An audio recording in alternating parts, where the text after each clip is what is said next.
Okay guys, so started fiberglassing. Basically started with this wall, this back wall. What I didn't realize is this little sticky ass tape right here was going to jack stuff up. So once the fiberglass is cured in 24 hours, I'll cut it and then adjust as I need to. But I basically just did the entire back wall all the way across. And as you can see, I only did about 6 inches, give or take a little bit, on the bottom. I'm basically going to leave this open because I'm not quite ready to do the bottom yet. I'm more than likely going to have to cut it, sand it, and then reapply, but we'll find out tomorrow once it hardens to see if we're good or not. What I also did is I drilled, they were even, but then I ended up hitting one of my studs, so I had to adjust my holes, so I freehanded. But these are going to be my overflows down into the filtration. On that wall, there's 1, 2, you can see where I messed up in the middle, and 3. What'll end up happening, so for everybody who doesn't know, this is basically for my turtles, set up for my turtles. And then obviously eventually some fish that are going to be too big for these guys to eat, but it's basically for my turtles, for anybody who didn't know. So as I've been explaining before, along this wall, originally I was going to do it in a corner of the wall, but I think I'm going to end up just doing that entire thing. What I'll basically do is make an overflow, an overflow box, and just use up that whole corner there. And within that overflow box, I'll leave enough space to make a nesting box. The nesting box is for my large female so that she can lay her eggs. She lays right now, she's been laying eggs in the water, and I think she's been holding on to them too long, so I've been having a hard time getting them to germinate and hatch. But that corner will be the overflow. I'll make sure there's enough space underneath it to leave basically a cave, so it's not completely taking up that entire space, but it will be taking up a good bit of that wall over there in order for me to do it. Like I said, I fiberglassed this whole wall right now. It wasn't quite as bad as I thought it would be, but it was not easy either. And then right here in the middle, I basically got a drain hole. What I'm using that drain hole for is one of two things. One is to ensure that this tank doesn't fill up but so high to make sure that there's enough space or adequate room for my turtles to get to the surface and breathe.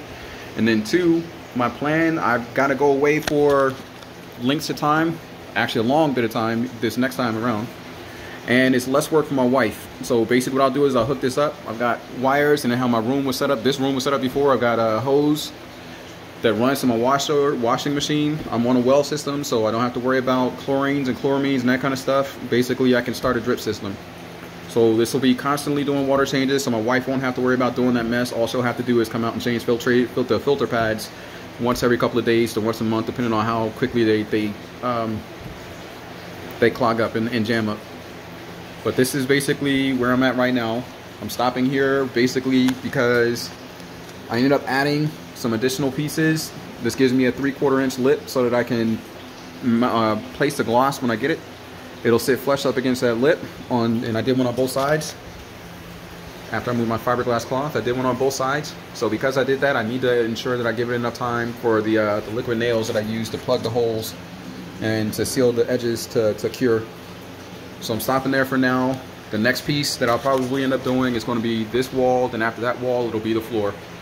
And then finally, I'll come and do these 2 walls on the sides. Will end up being last. And again, that's to give that enough time to cure. So yeah, we'll see how this does. I'll give it 20. I just finished. I'll give it 24 hours, cut up that crap off, or sand it off if it's a fiberglass or if it's glass too hard. Figure out if I'm able to continue with this or if I got to cut it off and start over, sand it and start over, and then keep it going from there. But the back wall is, again, it's fiberglass cloth, this stuff, and I use epoxy resin. I laid down a layer on the wall first. I applied my cloth, then I went over it with another layer and basically these little tools here, a little squeegee in a sense, or a little scraper in a sense, to push out all my bubbles or keep my bubbles and then make sure my cloth was tight, and to redistribute the epoxy to make sure that it was spread even, fairly even. I can't say it's perfectly even, but fairly even across the board. Getting my corners and then the edges, as you can see, I kind of did a hospital corner in this corner. Well, you probably can't see it that well, but I did a hospital corner in that corner. And then the same in that one. The corners where I'm where it's layering, folding a couple times was actually a little difficult. And then just keeping it along the edges all the way was a little difficult too, especially where I had the liquid nails, because I wasn't smart and laid that stuff out like I should have, as you can see. So that's where I'm at right now. So for this hole, I laid the entire sheet across, fiberglassed it, then I cut a slit and then kind of worked that slit around. And then what I ended up doing is taking something and then kind of rubbing the edges, rubbing the fiberglass so that it kind of conforms around the edges of that hole. I'll do something similar to these 3 holes as well.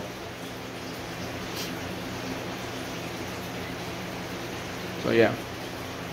But yeah, so that's pretty much where I'm at for now.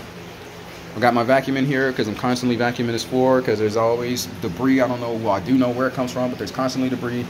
So I'll be vacuuming this floor 1,000 times until I'm ready to do my floor. And as I continue to think about things and make changes, I'll continue to fix stuff and adjust what I'm doing as well.